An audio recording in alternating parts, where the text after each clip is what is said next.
મારો કે નમકીનાર મે પાંત્યા સમા થયા તો જડજો પે એનો માર એડે સમજી અમ્મા વીતી કે કોતે ફજીતી मैं तो रोटी रोटी रहती थी पर मुने ले लेती बाहें गिरी लई स्त्री से तन चुटकीता फरी गिरी पछे खिदमत मारी गरी लई बस पुतानी गरी તમે એને શીખમણ કહી પણ ભરમ આંડે में કાઈ નોકરી મોસુ એવી તો જ થઈ જો વાણી તમારી મેં ન લઈ તમે મેરે રે સમજાવી મુને તો હેતને આવી જુગજે કરીને જગાવી લઈ તમે લગાવી તમે અંતર્ગત દેતા દ્રષ્ટાંત ત્યારે ભાગી મામની પ્રાંત હવે તમે આવ્યા એકાંત સંસાર સાથે શાંત જ્યારે ધની ધનડ કરે ત્યારે વેલવેલી ના હરે વલિયા કામ સરસર ચડે મંચ ચત્યા સરે જ્યારે ધની ધનડ કરે ત્યારે વેલવેલી ના હરે વલિયા કામ સરસર ચડે મંચ ચત્યા સરે મંચ ચત્યા સરે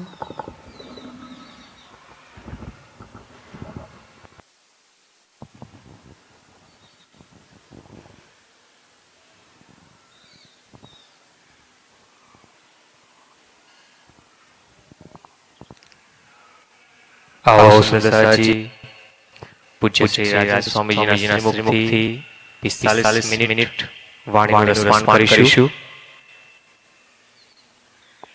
પૂજ્ય શ્રી રાજ સ્વામીજી.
साथी जागिए सुन के शब्द आखिर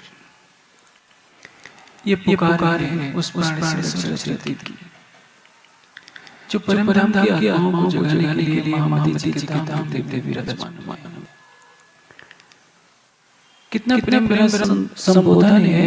साथ जी जागिए सुन के शब्द आखिर सकल आउत साज के दौड़ मिली धनी झर.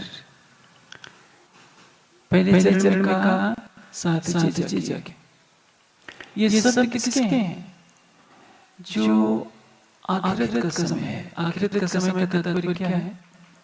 पुराण संहिता में कहा गया है कि परम धाम की आत्माएं जब मोह के सागर में डूब जाएंगी. अगाध अज्ञान जलधौ पतितास प्रियास्य स्वयं कृपा अमदो ममच्च पुरुषोत्तम. पतित कहा गया है. पतित किसको कहते हैं? जो राह से भटक गया होता है. अज्ञानता के अगाध सागर में जब परम धाम की आत्माएं डूब जाएंगी, पतित हो जाएंगी। सच्चिदानंद परब्रह्म जो कृपा के सागर हैं, वे अपने तारतम वाणी के ज्ञान रूपी सागर में स्नान करके उनको पवित्र करेंगे। यदि आपको पवित्र होना है तो क्या करना पड़ेगा? तारतम वाणी के रस में नहाना पड़ेगा। नहाइए हक के जमाल में तब होइए निर्मल। देखिए, ज्ञान से क्या लाभ है? बुद्धि जाने शुद्धि। ज्ञान से बुद्धि शुद्ध होती है। बुद्धि का कार्य क्या है? विवेचना करना। एक सामान्य व्यक्ति शराब पीता है, मांस खाता है, चोरी करता है, लेकिन उसको ज्ञान का प्रकाश मिल जाए कि ये पाप कर्म है और इन पाप कर्मों के बदले दंड मिलना है, तो उसकी बुद्धि कभी भी ये कार्य करने की स्थिति नहीं देगी। जब तक बुद्धि में विवेचना नहीं होती, चित्त के संस्कार उभरते नहीं है। जैसे भैंस के सामने आप मांस रखिए तो उसकी बुद्धि में ये बात आनी ही नहीं है कि हमको इसको खाना है। और शेर के सामने घास दीजिए तो शेर कभी नहीं सोचेगा कि मुझे इस घास को खाना है, क्योंकि उसके पूर्व में जैसा संस्कार है, अहम भाव है। शेर का जीव सोचेगा कि मैं शेर हूँ, वो घास खाने का विचार ही नहीं ले सकता। और भैंस कभी मांस खाने का विचार नहीं कर सकती, क्योंकि उसका जीव क्या अहम कर रहा है, मैं भैंस हूँ। आप परम धाम की परमात्मा है, किसी रूप में, मलाशय में, आत्मा में, वह तमोगुण को पैदा करती रहती है। दुर्गंध जहाँ से निकलती है। जितने दुर्गंधित पदार्थ हैं सभी तामसिक माने गए। शराब देखिए, उसमें से दुर्गंध आती है। मांस देखिए, उससे दुर्गंध आती है। लहसुन प्याज औषधि के दृष्टि से ठीक है। यदि औषधि के रूप में कोई रोग है, उससे रोग निवृत्ति होती है तो इसमें कोई दोष नहीं, लेकिन दुर्गंध उसमें होती है और इससे मनुष्य की बुद्धि में तमोगुण पैदा होता है। अभी कुछ दिन पहले ज्ञानपीठ में एक बहुत बड़े महात्मा जी आए थे। वो आयुर्वेद के अच्छे जाता है। वे बता रहे थे कि प्याज में बहुत अधिक गुण है, औषधि गुण, लेकिन एक दोष होता है कि 25 वर्ष से कम उम्र का यदि व्यक्ति खाता है कच्ची प्याज, तो उसके मस्तिष्क के सेल्स समाप्त होने लगते हैं, बुद्धि कमजोर हो जाएगी। हाँ, यदि उसको भून कर खाया जाए तो कम नुकसान होगा, लेकिन कच्चा प्याज खाने वाले को मस्तिष्क के सेल्स कमजोर होती है। इसलिए कोई भी गुरुकुलों में या किसी ब्रह्मचारी साधु महात्मा जो उसका सेवन नहीं करते हैं। तामसिक आहार किसी न किसी रूप में मनुष्य को उत्तेजित करता है। जैसे कई दिन स्नान नहीं करेंगे तो आपके शरीर से बदबू आने लगती है। मई जून का महीना है, उमस हो रही है, नहीं नहाएंगे तो क्या होगा? कपड़े से दुर्गंध आएगी, शरीर से दुर्गंध किसी भी स्थिति में हानिकारक होती है। लोग स्नान करते हैं, अद्विक प्राण शुद्धि मनः शुद्धि, सत्य का आचरण करेंगे तो क्या होगा? मन शुद्ध होगा। विद्या तपोभ्याम भूतात्मा बुद्धि जाने शुद्धि। आपके पास विद्या है, तब किसको कहते हैं? मन में बुरे विचारों को न सोचना और इंद्रियों से बुरे कार्य न करना तप है। आप तपने से कोई तपस्वी नहीं होता है।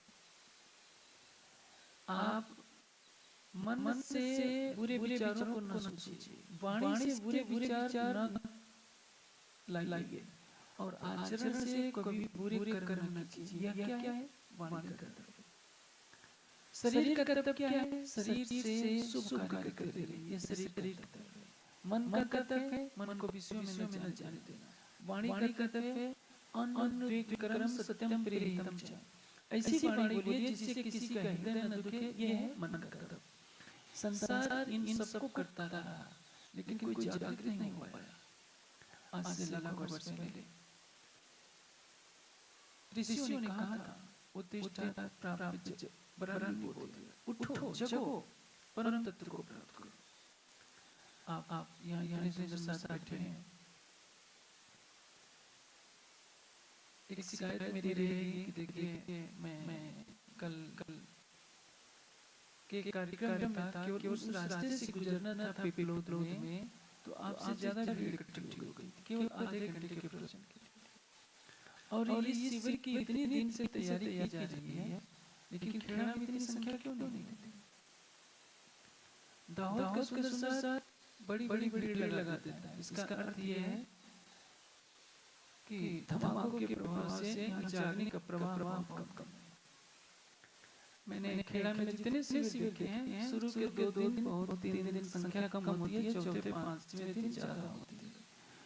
सब सुंदर साथ सोचते हैं कि केवल प्रसाद खाने से हमारी आत्मा जागृत होगी। प्रसाद आप घर पर प्रतिदिन खाते हैं। ब्रह्मवाणी का ज्ञान रूपी प्रसाद, इससे बड़ा प्रसाद कुछ नहीं है। ये त्रिदेव को भी अप्राप्य है। अक्षरातीत के हृदय से जो वाणी का प्रभाव आया है, उस वाणी को आप आत्मसात करेंगे, उनके प्रेम में डूबेंगे, तो आपकी आत्मा जागृत होगी। एक मंच छोटा है और अभी पूरा भरा नहीं है, तो ये बहुत कष्टकारी है। दाहोद के किसी भी कार्यक्रम में ऐसा देखने को नहीं मिलता कि मंच का कर देता। और खेड़ा में जागने का प्रभाव चला, सरकार से यहाँ आए थे। मैं देख रहा हूँ लगभग 28 वर्षों से तो मैं भी आ रहा हूँ। 28 वर्षों में तो बहुत कुछ हो जाता है। समाज में क्रांति की आवश्यकता है। हम जगें, सोते रहेंगे तो क्या होगा? प्रकाश हिंदुस्तानी में प्रसंग आता है, जागता न चाले जो। जब व्यक्ति जागृत होता है तो चोर उसका समान नहीं चुरा सकता।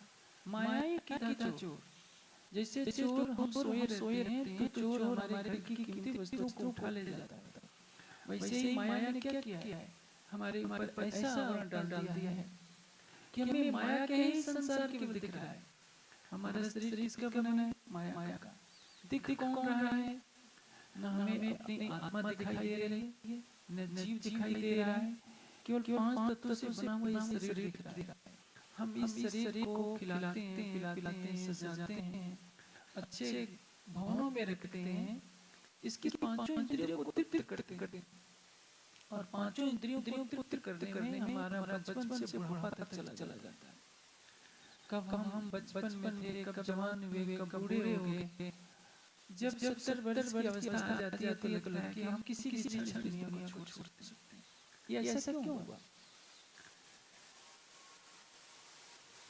वाणी कहती है कि पंथ हुए कोट कलप प्रेम हो जाए बिना। एक पल में हमारी आत्मा जागृत हो सकती है प्रेम के बल पर, लेकिन हमारी उम्र सारी गुजर जाती है, 60-70 साल के हो जाते हैं, 75 साल के हो जाते हैं। फिर भी अपने बीते में सुना है श्री जी क्या कहते हैं, कमलों का सा टूटे जयराम कंसारा को कितनी फटकार गिराई थी। सुंदर साथ जब तक वाणी के चिंतन नहीं लगेगा, वाणी के शब्दों को आत्मसात नहीं करेगा, तब तक उसके अंदर प्रेरणा से आएगी कि हमें जागने के लिए प्रयास करना है। आप जो पाई सुने साथी जागी सुन के शब्द आखिरत के शब्द का तात्पर्य क्या है? वक्त आखिरत क़यामत का समय जिसमें विजय अपना बुद्ध निष्कलंक रूप प्रकट है। पूर्ण ब्रह्म सच्चिदानंद के चरण कमल संसार में पड़े परम ब्रह्म का अलौकिक ज्ञान लेकर आए, ताकि परम ब्रह्म की आत्माएं उसको सुने और माया से अपना ध्यान माया से ध्यान हटाने का तात्पर्य क्या है? हमारी आंखें माया के पदार्थों को देखकर माया के वशीभूत होती। सबका चिंतन क्या चलता है? मैं और मेरे का, जबकि दोनों झूठे हैं। जो जीव सोचता है कि मैं हूँ, यह भी अज्ञान का मूलक है। वो तो स्वप्नवत है। मेरा घर, मेरा तन, मेरे रिश्ते नाते, मेरी पत्नी, मेरा पति, मेरा बच्चा, मेरा समाज, ये कौन सोचता है? अज्ञान दशा में। जब आप पैदा हुए थे तो आप खुद नहीं जानते कि आप कहाँ थे। न तो आप किसी के पुत्र हैं, न किसी के पिता हैं, लेकिन आप संसार में व्यवहारिक रूप में पुत्र भी हैं, पिता भी हैं। आप इसको मना नहीं कर सकते, लेकिन जब ज्ञान चक्षु खुल जाएंगे तो यह तब आपको पता चलेगा कि आप जिसको पुत्र मानते हैं आप उसके पिता भी रह चुके हैं, आप खुद उसके पुत्र रह चुके हैं। जिसको आप पिता मानते हैं वह आपका पुत्र रह चुका है। हो सकता है पूर्व जन्म में आप एक दूसरे के शत्रु भी रहो। जैसे एक वेदांत के ग्रंथ में एक वाक्य कहा जाता है, आकाशात पततो वारे सागरम अधिगच्छति। आकाश से बादलों से गिरा हुआ जल समुद्र में मिल जाता है, उसका अस्तित्व क्या है? एक समुद्र है मोह सागर का, एक समुद्र है ब्रह्मानंद का। मोह के सागर में न जाने कितनी पानी की बूंदें वर्षा की गिरती हैं, कुछ पता नहीं रहता, कोई अस्तित्व ही नहीं है। एक बूंद का क्या अस्तित्व? वो लहरों के रूप में उछलती है, पुनः सागर में मिल जाती है। उसी तरह से एक प्राणी अपने सिर पर अपने चित्त में वासना के बोझ को ढोता हुआ, तृष्णाओं के जाल में फंसा हुआ, कभी पशु पक्षी बनता है, कभी मनुष्य बनता है, कभी कीड़े मकोड़ों की योनि में जाता है। वो स्वयं को नहीं जानता कि मैं कौन हूं। जागने का तात्पर्य क्या है? हम जग जाएं, अपने स्वरूप को जाने कि मैं 5 इंद्रियों वाला नहीं हूं। ये 5 इंद्रियों का, 5 ज्ञानेंद्रिय, 5 कर्मेंद्रिय का जो शरीर है, त्रिगुणात्मक शरीर है, मैं ये शरीर नहीं हूं। मैं मन चित्त बुद्धि अहंकार भी नहीं हूं, मैं पंचकोश भी नहीं हूं। मैं क्या हूं? शुद्ध बुद्ध चेतना हूं। और वो चेतना कहां से प्रकट हुई है?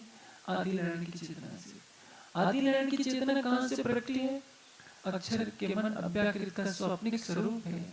मूल जो आदि नारायण का स्वरूप है वो तो सुमूला पुरुष है, अव्याकृत का महाकार। जैसे आप यहाँ खेड़ा जिला में सो गए अपने घर पर और स्वयं को कहाँ देखने लगते हैं कि दिल्ली गए हैं, किसी से मार्केट में घूम रहे हैं, किसी ने आपको एक चंटा मार दिया, आप उठ जाते हैं तो आपको याद रहती है ये बात कि मैं स्वप्न में दिल्ली गया था। वास्तव में आप सो कहाँ रहे थे? यही खेड़ा जिले में। वही कहानी है। अक्षर का मन जब त्रिगुणात्मक जगत की रचना का विचार करता है तो इसको क्या कहते हैं? स्वप्न देखना। रचना कैसे होगी? माया से, अपने ही संकल्प शक्ति से, जो त्रिगुणात्मिका सत रज तम की मोहमयी जगत की उत्पत्ति करते हैं, उस कारण प्रकृति मोह में उनका मन प्रवेश करता है। इसको कहते हैं मोह सागर में अक्षर के मन का प्रवेश करना, सपना देखना। वह बनता है नारायण, और नारायण का संकल्प होता है मैं एक हूं, अनंत हो जाऊं। आकाश प्रकट होता है, वायु प्रकट होती है, अग्नि जल पृथ्वी प्राणियों के स्वरूप प्रकट होते हैं। मनुष्य इन्हीं तनों को धारण करता हुआ विषयों का सेवन करने लगता है। यही तो संसार है। जो नहीं था वो दिख रहा है, और परमात्मा है वो आंखों से दिखाई नहीं देता। तो दुनिया कहती है परमात्मा को किसने देखा है? जानते हैं संसार में नास्तिकों की संख्या कितनी है? जो पूर्णतया नास्तिक हैं उनकी संख्या 1-2 करोड़ नहीं है, कम से कम 60 करोड़ से ऊपर ही होगी। जो कहते हैं कि न परमात्मा है न आत्मा है। और जो आत्मा परमात्मा को मानते हैं उनमें भी सच्चे आस्तिक बहुत कम है। आस्तिक किसको कहते हैं? जो किसी भी बुरे कार्य को करने में डरे, उसको लगे कि परमात्मा मुझे देख रहा है। कई जगह देश में सुना जाता है देवी देवताओं के जो मंदिर होते हैं उसमें से चोरी हो जाया करती है, और चोरी में सहभागी कौन होते हैं? खुद पुजारी भी शामिल रहते हैं, महंत भी शामिल रहते हैं, कहीं कहीं ट्रस्ट के लोग भी शामिल होते हैं। पूजा जिसकी की जा रही है, जिस भगवान की पूजा कर रही है, पुजारी समझता है कि ये तो मूर्ति है। एक हार का कोई एक हिस्सा चुरा लेने में क्या नुकसान है? क्योंकि वो सोचता है कि थोड़े भगवान देख रहे हैं, भगवान तो कहीं और है। लेकिन यदि कोई यह सोचता है कि हर पल मेरे कार्यों को देख रहा है, वो सच्चा आस्तिक है। वो मंदिर में जाए चाहे ना जाए, वो पूजा पाठ करे चाहे ना करे, जो इस धारणा को मानता है कि परमात्मा की शक्ति सर्वत्र है, मैं हिमालय की गुफा में कोई गलत कार्य करूंगा, किसी भयानक वन में काम करूंगा, लेकिन परमात्मा मुझे देख रहा है, वो सबसे बड़ा आस्तिक है। और इस तरह के आस्तिक लोग मैं समझता हूँ 5%, 10% से ज्यादा नहीं होते। आप सोचिए, ये माया का संसार, पहले तो ये संसार परमात्मा को मानता ही नहीं। मैंने कहा 7 अरब की जनसंख्या में संभव है 1 अरब तो नास्तिक कम से कम होंगे। मैं अभी कम संख्या कर रहा हूँ जो सीधे मना कर देते हैं। आज देखिए विपश्यना का बहुत प्रचार है, ये लोग ध्यान करते हैं लेकिन सीधे कह देते हैं न हम आत्मा को मानते हैं न परमात्मा को मानते। ऐसी माया की दुनिया में आप आए हैं जिसका एक ही लक्ष्य है भौतिक सुखों की प्राप्ति। आंखें रूप देखती हैं तो चाह कोमल स्पर्श चाहती है, जीवा स्वाद लेना चाहती है, नासिका सुगंध चाहती है, कान मधुर ध्वनि सुनना चाहती है। पांचों इंद्रियां पांचों विषयों की तरफ भाग रही है। मनुष्य भी इनके पीछे भागना शुरू कर देता है। हम किसके अधीन हैं? मन के। हम विषयों का सेवन क्यों करते हैं? कोई व्यक्ति मांस खाता है, कोई शराब पीता है, कोई तंबाकू खाता है। क्यों? जैसे आपका खेड़ा जिला तो बहुत प्रसिद्ध है तंबाकू पैदा करने में। तंबाकू में क्या स्वाद होता है? कोई स्वाद नहीं, न खट्टा लगता है, न मीठा लगता है, न नमकीन लगता है, एक नशा है। लेकिन मनुष्य तंबाकू खाने का जब आदी बन जाता है, जिससे दुश्मनी होगी उससे नहीं मांग सकता तो दूसरे से कह देगा कि उनके पास से तंबाकू मांगो। स्वयं हाथ नहीं फैला सकता कि वो दुश्मन है, लेकिन तंबाकू के नशे ने उसको व्याकुल कर दिया है। मनुष्य माया में जीवन भर दुखी होता है। आप जितने सुंदर साथ बैठे हैं, आपको तो एक राज्य का आसरा रहता है, लेकिन संसार में आप चाहिए, संसार में कहीं भी चाहिए। संसार कितना बढ़ रहा है। आप विदेशों में जाइए, खूब सुख सुविधा है, अच्छे भवन है, अच्छी सड़कें हैं, पैसा है, लेकिन किसी के पास शांति नहीं है। शांति कहाँ मिलेगी? केवल सच्चिदानंद परब्रह्म के चरणों में। लोग दुखी क्यों हैं? धन है, वैभव है, यौवन है, सब कुछ है, फिर भी दुखी है। दुखों का कारण क्या है? अज्ञान। सुख कहाँ है? सच्चिदानंद परब्रह्म के चरणों में।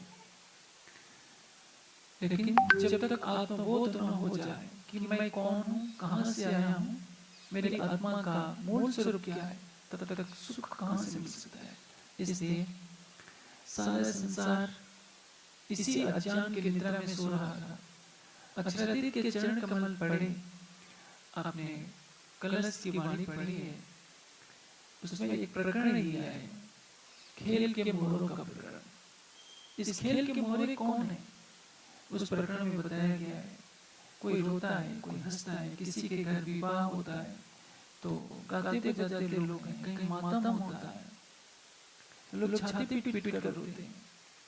कोई ज्ञानार्जन कर रहा है, कोई धनोपार्जन कर रहा है, सब लगे हुए हैं। जैसे पशु पक्षी सूरज उगते ही अपने कार्य में लग जाते हैं। आप बंदरों को देखिए, जहाँ पूरब में उजाला फैलता है, बंदर वृक्षों पर कूदना शुरू कर देते हैं। सवेरे से लेकर रात्रि तक क्या करते हैं? एक वृक्ष की डाली से दूसरे वृक्ष की डाली पर कूदना, फांदना, खाना। ये भोजन करते हैं, निद्रा का सेवन करते हैं, वंश वृद्धि करते हैं। इसके अतिरिक्त और क्या करते हैं? 7 अरब की जनसंख्या है और 7 अरब की जनसंख्या में क्या 1 करोड़ भी ऐसे मिल जाएंगे जो सच्चे हृदय से परमात्मा को पाना चाहेंगे? कठिन है कहना। शरीयत का पालन करने वाले तो अरबों मिल जाएंगे, मंदिरों में नमाज पढ़ने वाले मिल जाएंगे, मस्जिदों में मिल जाएंगे, तीर्थों में मिल जाएंगे, लेकिन जिनके हृदय में परमात्मा की तड़प हो वो कोई कोई होता है। नचिकेता के भी मन में ऐसी बात हुई कि मैं यमाचार्य से पूछूं कि जीवन और मृत्यु का रहस्य क्या है, मेरा स्वरूप क्या है, परमात्मा का स्वरूप क्या है। यमाचार्य कहते हैं कि नचिकेता, पहले तो यह ज्ञान कोई पूछना ही नहीं चाहता। मैं बताने के लिए तैयार हूं तो कोई इसका श्रोता वक्ता श्रोता दुर्लभ है। न इसको कहने वाला मिलता है, न सुनने वाला मिलता है। और जो सुनाने वाला सच्चा मिल जाए और सुनने वाला भी कोई मिल जाए तो हजारों सुनने वालों में कोई एक इस तत्व को यथार्थ रूप से ग्रहण कर रहा है। जैसे आप सुंदर साथ इतने बैठे हैं, मैं आपसे कहूं कि क्या आप प्रतिज्ञा करेंगे कि प्रतिदिन 2 घंटा चित्तवनी करनी है? सभी तैयार नहीं होंगे, कहेंगे कि 1 घंटा हो जाए तो अच्छा रहेगा। 1 घंटे में से भी कुछ सुंदर सा चाहेंगे कि आधे घंटे में काम चल जाए तो ज्यादा अच्छा होगा। क्यों? क्योंकि जीव लाखों जन्मों से माया के सुखों का आदी हो चुका है। जब इसको कहा जाता है कि जिसको तुम सुख समझ रहे हो वो सुख नहीं है, वो कहीं ना कहीं दुख का रूप है। आप देखिए, भर्तृहरि ने एक श्लोक में बहुत अच्छी बात कही है, भोगे रो भयम, आपको संसार के अधिक भोग की वस्तुएं दे दी जाए, आपको बहुत अधिक धन दे दिया जाए, सुख सुविधाएं दी जाए, आप विषयों का सेवन करेंगे तो क्या करेंगे? आपका शरीर रोगी हो जाएगा। भोगे रो भयम कुले चित भयम, आपका जन्म किसी ऊंचे खानदान में हो जाए तो हमेशा भय लगा रहेगा कि मेरे से कुछ गलती न हो जाए, नहीं तो समाज मुझे अलग कर देगा। वित्ते निर्पात भयम, आपके पास धन हो जाए तो क्या सोचेंगे? कहीं इनकम टैक्स का छापा न पड़ जाए या चोर चोरी न कर ले। आपको सुंदर रूप मिल जाता है तो भय लगा रहता है कि मैं बुढ़ापे का शिकार न हो जाऊं। कुछ भी मिलेगा तो संसार में भय ही भय बना रहेगा। एक अभय पद क्या है? जिसको सच्चिदानंद परब्रह्म के चरण कमल प्राप्त हो जाते हैं वो हमेशा निर्भय रहता है। वो बुढ़ापा भी आएगा तो उसको भय नहीं लगेगा, बुढ़ापे से मृत्यु भी आएगी तो उसको भय नहीं लगेगा। उसको पता है कि मेरा ये शरीर छूटेगा, मेरी आत्मा इस बंधन में थी, अब वो अखंड विहार में डूब जाएगी, पल पल परमात्मा की सानिध्य का प्राप्त करेगी। जिस मौत से संसार का व्यक्ति डरता है, ब्रह्मज्ञानी उस मौत को देख करके हंसता है, क्योंकि वो सोचता है कि ये तो शरीर है, कच्चा घड़ा है, कभी भी टूट सकता है। मैं शरीर नहीं हूँ, मैं इंद्रिया नहीं हूँ। अक्षरातीत आए हैं संसार में परम धाम की आत्माओं को प्रबोधित करने के लिए, और वे कह रहे हैं साथी जागिए सुन के सब घिर, सकल आउत अंग साज के दौड़ मिलिए धरी इस घर। सकल आउत अंग साज के, आपके सभी हथियार क्या है? माया के हथियार आपने सुने हैं, एना आउत अमृत रूप रस छल बल बल कर, अगिन कुटिल ने कोमल चंचल चतुर। एना आउत अमृत, अमृत के समान मीठे लगते हैं, रूप रस शब्द स्पर्श रूप रस गंध। मैंने अभी आपको बताया पांचों इंद्रियों के जो 5 विषय हैं जीव को क्या लगते हैं? अमृत के समान लगते हैं। मनुष्य का कत्ल क्यों कर देता है? धन के पीछे ही तो कत्ल करता है। मनुष्य को गोली मारता है, जहर देकर मारता है, किस लिए? उसको बैर क्यों होता है? धन के पीछे लड़ाई करता है। जड़ जोरू और जमीन, 3 के लिए लड़ाइयां होती हैं, धन के लिए, स्त्री के लिए और जमीन के लिए। ये सीमाओं पर इतनी सेना क्यों खड़ी करनी पड़ती है? गाजा में क्या हो रहा है? जमीन के लिए तो लड़ाई चल रही है। कितने लोग मारे गए? रसिया यूक्रेन में किस लिए लड़ाई चल रही है? क्यों? जमीन की लड़ाई चल रही है। जड़ जोरू और जमीन, धन धरती और स्त्री के लिए लड़ाइयां होती है। मनुष्य के खून का प्यासा होता है, खून की नदियां बह जाती। सकल आउत अंग साज के, माया के जो हथियार हैं, अमृत के समान पांचों इंद्रियों के जो 5 विषय हैं, ये माया के सबसे बड़े हथियार हैं जो जीव को सम्मोहित कर लेते हैं। मनुष्य 3 चीजें चाहता है, हर प्राणी 3 चीजें चाहता है, प्रेम चाहता है, शांति चाहता है और आनंद चाहता है। और तीनों चीजें संसार में नहीं है जो मिल जाए, केवल एक छलावा है। छलावा कैसा? इसी को वेदांत की भाषा में क्या कहते हैं? मृत तृष्णा।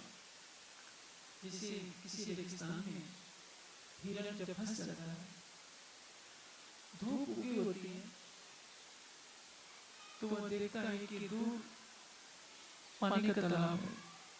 जब वो भाग करके जाता है तो वहाँ पानी तो कुछ नहीं दिखता, बालू दिखाई देती है। पुनः दूर उसको बालू पर चमकती हुई धूप जलाशय के रूप में दिखाई देती है। भाग करके वहां भी जाता है तो वहां भी केवल बालू ही देखने को मिलती है, और प्यास से तड़प तड़प कर रेगिस्तान में अपने प्राण छोड़ देता है। उसी तरह से ये सारा संसार क्या है, मेरे तृष्णा के जल के समान है। मनुष्य इसमें सुख चाहता है, किससे? विषयों से। विषयों में सुख नहीं है, एक तृष्णा है, और उसी तृष्णा के पीछे मनुष्य बूढ़ा हो जाता है। पुनः उसी तृष्णा की आस में कि इस जन्म में इस तृष्णा को पूरी नहीं किया तो अगले जन्म में पूरा करूंगा। मंसाहारियों को देखिए, शराबियों को देखिए, मरते समय भी उनकी तृष्णा रहती है कि अब तो मैं मरने वाला हूँ, एक बार और मिल जाए। यहाँ जो एक बार शब्द है कभी नहीं समाप्त होता। एक बार और ऐसा करते करते पूरा जीवन निकल जाता है। कितने जन्म मनुष्य गंवा देता है, लेकिन कभी शांति नहीं मिलती। इसलिए अमृत क्या है? केवल परमात्मा है। तमेव विदित्वा मृत्युम एति नान्यपन्था विद्यते। उस परमात्मा को जाने बिना जन्म मरण के चक्र से छूटने का कोई मार्ग नहीं। ऋषियों ने प्रार्थना की है, मृत्योर माम अमृतम गमय। मृत्यु से अमरत्व की तरफ ले चलो। अमरत्व नहीं है संसार में। संसार में क्या है? दुख ही दुख है। एना आउद अमृत रूप रस, शब्द स्पर्श रूप रस गंध क्या है? अमृत के समान मीठे लगे। चंचल चतुर चपल, जिस तरह से किसी लड़की का वेश्या के नेत्र बहुत चंचल होते हैं, चपल होते हैं, चंचल चतुर चपल। छल बल बल अकल, जो छल पूर्वक अपनी बुद्धि की चतुरता से पुरुष को सम्मोहित कर लेती है, उसी तरह से जीव भी माया के विषयों में फंस जाता है। अगिन कुटिल ने कोमल, चंचल चतुर चपल।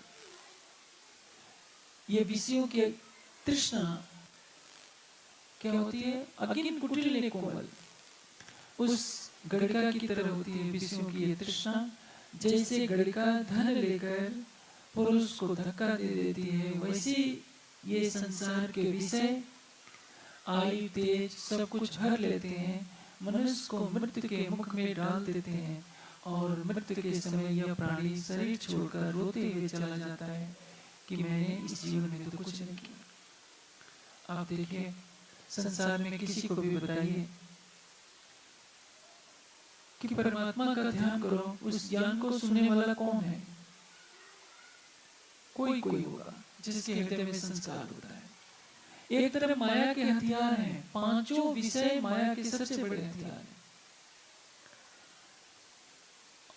उनसे रक्षा के लिए राजी ने क्या दिया है आपको? ज्ञान और प्रेम का अस्त्र दिया है।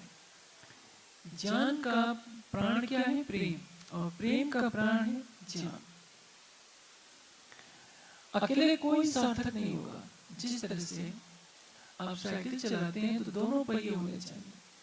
आगे का पहिया निकाल देंगे तो भी साइकिल किसी काम के नहीं, पिछला पहिया पंचर हो जाए तो भी साइकिल किसी काम का नहीं।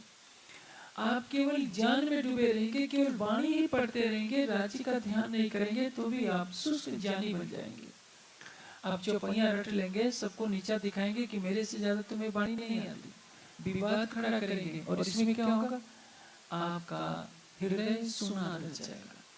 इसलिए ज्ञान सत्य को दर्शाता है, और प्रेम क्या करता है? प्रेम सत्य को प्राप्त कराता है।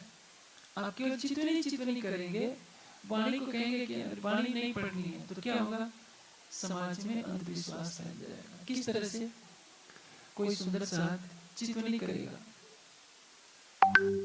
उसको कुछ अनुभूति होगी, उसकी आत्मा भले ही पूरी तरह से नहीं जगी है, कुछ राज्य की झलक मिल जाए या उसके कहने से किसी का मनोरथ पूरा हो जाए तो उसके साथ भीड़ लग जाएगी। वह अपनी सिद्धि सबको बताना प्रारंभ करेगा। देखिए, मैं आपके मन की बात जान सकता हूँ, आपको आशीर्वाद दे दूंगा तो आपका यह काम हो जाएगा। परिणाम क्या होगा? उसके साथ सुंदर साथ की एक भीड़ इकट्ठी हो जाएगी और उसको साक्षात राज्य मानना शुरू कर देगी।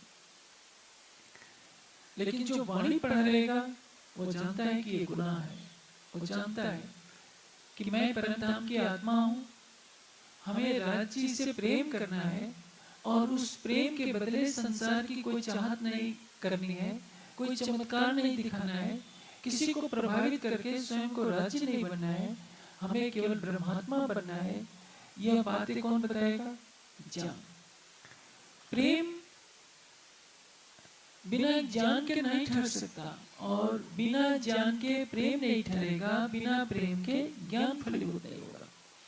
प्रेम नहीं रहेगा तो हृदय सुना और ज्ञान नहीं रहेगा तो भटकाव हो जाएगा। इसलिए दोनों एक दूसरे के पूरक हैं। जैसे साइकिल के दोनों पहिए लक्ष्य तक मिलेंगे, एक साथ रहेंगे तभी काम होगा। आपके पास ज्ञान भी हो जाए, प्रेम भी हो जाए, और की चीज क्या चाहिए? सर्वसमर्पण। श्री मोहम्मद कहे ईमान इश्क की, शुक्र गरीबी सबर, इनमें दिल में दोस्ती है कि प्यार कर सके शुक्र। ईमान इश्क की। ईमान किससे आएगा? वाणी के चिंतन से। इल्म के बिना ईमान नहीं आता।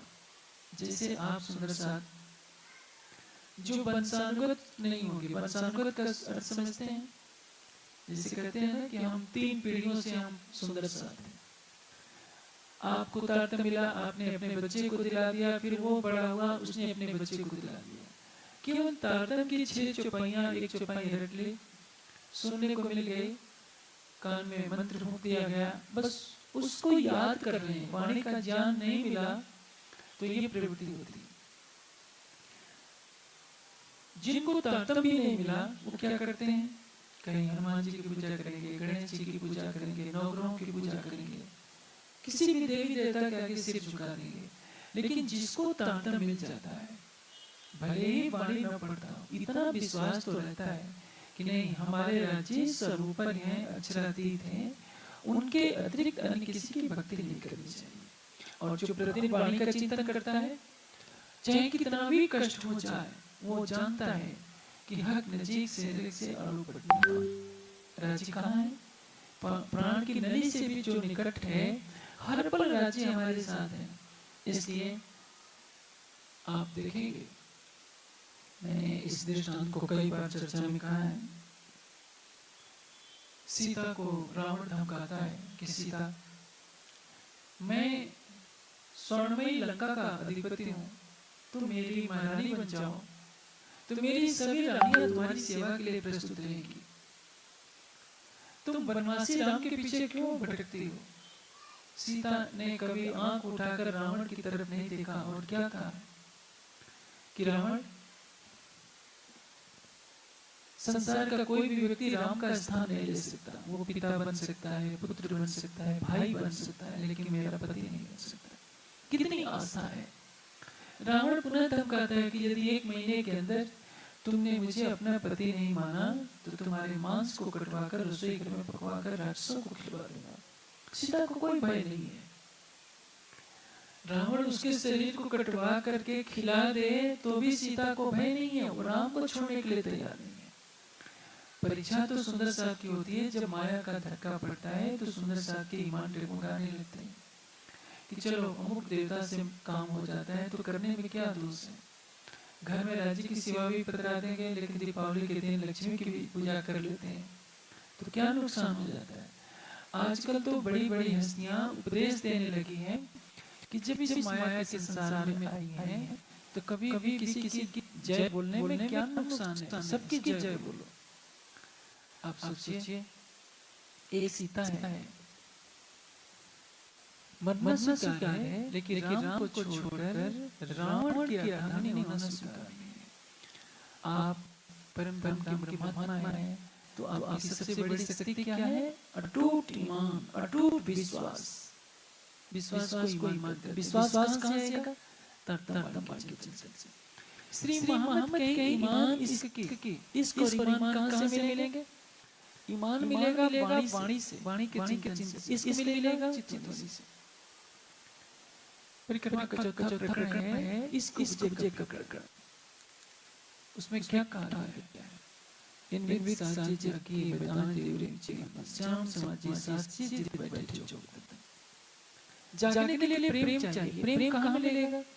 जब राज्य के चरणों का ध्यान करेंगे, नख से सिर तक जो इसका स्वरूप है उसको ध्यान में लाएंगे तो आपके अंदर इसका आएगा। परम धाम क्या है? प्रेम की लीला। और परम धाम का जब ध्यान करेंगे, आप सोचिए आपको अपने घर की याद क्यों आती है? क्योंकि उस घर में आप रहे हैं, उस घर को आपने अपने हाथों से बनाया है, खून पसीने की कमाई लगाई है, तभी तो आपके घर की एक दीवार गिरती है तो आपको कष्ट होता है। आपको यदि आ जाए यह बात याद आ जाए कि मेरी आत्मा परम में राज जी के साथ यमुना जी के जल में क्रीड़ा करती थी, हौज कुसुम में जल में क्रीड़ा करती थी, फूल बाग में घूमती थी, पश्चिम की चौगान में घूमती थी, मानिक पहाड़ के डोलों पर घूमती थी। तो आप उसका ध्यान करते करते उसमें क्यों नहीं डूबेंगे? और यही प्रवृत्ति, जैसे राज्य से ज्यादा मीठा बोलने वाला कोई नहीं है, राज्य से अधिक कोई सुंदर नहीं है, राज्य से अधिक कोई शक्तिशाली नहीं है। किसी से आपकी मित्रता होती है तो किस आधार पर होती है? उसमें कुछ विशिष्टता दिखाई देती है, कुछ विद्वता का गुण हो सकता है, धन का गुण हो सकता है, पद का गुण हो सकता है, रूप की विशेषता हो सकती है। इन्हीं से तो कोई न कोई किसी के संपर्क में आता है, उसके लिए प्राण देने को तैयार हो सकता है। यदि आपको पता चल जाए कि राज्य से अधिक निकट हमारे कोई नहीं है, राज्य से ज्यादा हमसे प्रेम करने वाला कोई नहीं है, माता पिता भाई बंधु भी राज्य के बराबर प्रेम नहीं कर सकते, राज्य से ज्यादा सुंदर भी नहीं है कोई, शक्तिशाली भी नहीं है, किसी भी क्षेत्र में राज्य के बराबर कोई नहीं है, तो राज्य से प्रेम आपका स्वाभाविक होगा। और ये बात कहाँ से आएगी? आपके अंदर का प्रेम कब बढ़ेगा? जब आप राज्य की चितवनी करेंगे। आपके पास 5 हथियार हैं: इश्क, ईमान, शुक्र, गरीबी, सब्र। पहले 2 चीज मुख्य हैं। इल्म का चिंतन, वाणी का चिंतन आपको ईमान देगा, चितवनी आपको इश्क देगी, और उसके बाद 3 जो आगे गुण हैं, शुक्र, गरीबी, सब्र। शुक्र का अर्थ हर पल धन्यवाद है, गरीबी का अर्थ होता है विनम्रता। जो जितना महान होता है उतना ही विनम्र होता है। आप जितने बड़े विद्वान के पास जाएंगे उतनी ही विनम्रता से बोलेगा, और जो छुटभैया विद्वान हर बात में आंखें लाल करके बात करेंगे। जो जितना धनवान होगा, आप जो सच्चा धनवान होगा उसको अपने धन का अनुभव अहंकार नहीं रहेगा। जो सच्चा रूपवान होगा उसके पास ज्ञान का प्रकाश होगा तो सचमुच में उसके पास अहंकार नहीं होगा। शुक्र, गरीबी, सब्र। सब्र का अर्थ होता है संतोष। मैं अधीन करनी नहीं, बांकरी की लाज। जिसके पास ये 5 निधियां मिल जाए तो उसकी राज्य से दोस्ती हो जाती है, प्रेम हो जाता है, उसकी आत्मा जागृत होती है। ईमान, इश्क, शुक्र, गरीबी, सब्र। पहले ईमान चाहिए। यह विश्वास ही हमें समर्पण की तरफ ले जाता है। विश्वास कहाँ से आएगा? वाणी के चिंतन से। हमारा समाज जब वाणी के चिंतन से रहित हो गया है तभी तो अंधेरा सा दिखाई दे रहा है। संसार के दूसरे मत पंथ कितनी तेजी से आगे बढ़ गए, और हम सुंदर साथ अभी 300 वर्षों में वाणी को इतना नहीं फैला सके कि संसार अच्छी तरह से जान सके कि सच्चिदानंद अक्षरातीत इस संसार में प्राणनाथ के स्वरूप में प्रकट हुए, उनकी वाणी क्या करती है। आप देखिए, अयोध्या में भगवान राम का मंदिर बन रहा है, सारी दुनिया को पता है। कहीं भी कुछ होता है, बड़े बड़े मंदिर उनके होते हैं, दुनिया जान जाती है। हमारे समाज में एक थोड़े से हिस्से में बात फैलती है। क्यों? क्योंकि हमने अक्षरातीत के दिए हुए ज्ञान की गरिमा को नहीं समझा। उस ब्रह्मवाणी की महिमा को हमने समझा होता, संसार को बताया होता, तो आज संसार श्री जी के चरणों में पहुंचा होता। इसलिए विश्वास आएगा वाणी के चिंतन से, चितवनी करेंगे प्रेम आएगा, और जब दोनों गुणों की पूर्णता होगी, दोनों गुण आपके हृदय में प्रवेश करने लगेंगे, तो शुक्र, गरीबी, सब्र का गुण भी आपके अंदर अनायास आ जाएगा। समाधि सिद्धि ईश्वर प्रणिधानात् योग दर्शन का सूत्र है।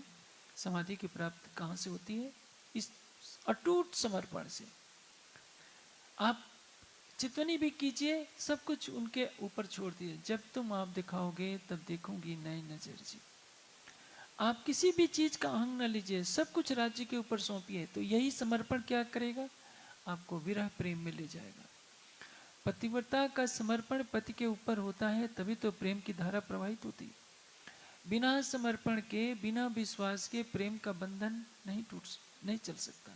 इसलिए जो मूल स्तंभ है जागने का, वो है इश्क और ईमान। दोनों मिलेंगे वाणी के चिंतन और चितवनी से।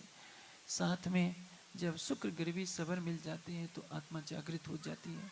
सकल आउद अंग साज के दौड़ मिलिए धनी निज घर। जब आपकी आत्मा के साथ इश्क, ईमान, शुक्र, गरीबी, सब्र रूपी अस्त्र शस्त्र मिल जाते हैं तो आपकी आत्मा अपने आराध्य, अपने प्राण वल्लभ, अपने प्राण जीवन से मिलने के लिए दौड़ लगाने लगती है। इसको कहते हैं सोता हो सो जागियो, जागा बैठा हो, बैठा ठाड़ा हुई, ठाड़ा पाँव भरे आगे सो। और इसी में हमारी जागने की पूर्णता है। राज जी कृपा करें सब सुंदर साथ के ऊपर कि सबकी प्रवृत्ति वाणी के चिंतन में लगे, युगल स्वरूप की चितवनी में लगे, सबके हृदय में विनम्रता आ जाए, शुक्र हर पल राज्य को धन्यवाद देने की प्रवृत्ति आ जाए कि राज्य सब कुछ आप करने वाले हैं। हमें सुख मिले, दुख मिले, हर स्थिति में हम संतोष वृत्ति धारण किए रहें, कभी उद्विग्न न हो। क्योंकि जिसने अपना हाथ राज्य के हाथों में पकड़ा दिया होता है उसको कभी चिंता नहीं करनी चाहिए। गीता में योगेश्वर श्री कृष्ण ने कहा था, अनन्यो चिंतयन्तो माम ये जना परिपास्ते तेसाम योगक्षेमम नित्यम भाम्यहम्। जो अनन्य भाव से मेरा चिंतन करते हैं, अर्थात परब्रह्म का चिंतन करते हैं, उनका योगक्षेम कौन धारण करता है, स्वयं राज्य। आप राज्य का ध्यान करेंगे, राज्य तो हर पल आपका ध्यान करते हैं, हर पल आपको देखते हैं। हमारी दृष्टि माया में फंसकर माया के पीछे भाग रही है। इसलिए धनी न देवे दुख तिल जीता, जो देखिए बचन बिचारी जी, दुख अपन को जो होते हैं सो माया करते भारी जी। हम माया को महत्व देते हैं तो माया हमारे पीछे लगती है, हम दुखी होते हैं। सुख के निधान को अपने दिल में बसाइए तो हर पल आपको सुख ही सुख मिलेगा।